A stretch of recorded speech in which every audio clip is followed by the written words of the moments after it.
8 روزہ Balochistan sports festival زور و شور سے جاری ہے۔ بلیلی چیک پوسٹ سے سائیکل ریلی نکالی گئی جو ایئرپورٹ روڈ سے ہوتی ہوئی ایوب اسٹیڈیم میں اختتام پذیر ہوئی، جس میں پہلی پوزیشن محمد عمر، دوسری عامر جبکہ تیسری پوزیشن جنید نے حاصل کی۔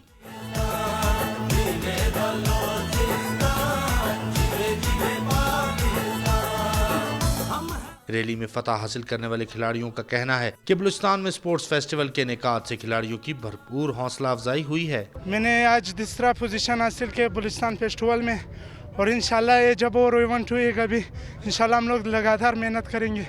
کھلاڑیوں نے حکومت سے مطالبہ کیا کہ بلوچستان کی زرخیز زمین سپورٹس کے حوالے سے کسی سے پیچھے نہیں، ضرورت ہے تو صرف حکومتی سرپرستی کی۔ کیمرہ مین خیر محمد بلوچ کے ساتھ رضوان سعید، 24 نیوز، کوئٹہ۔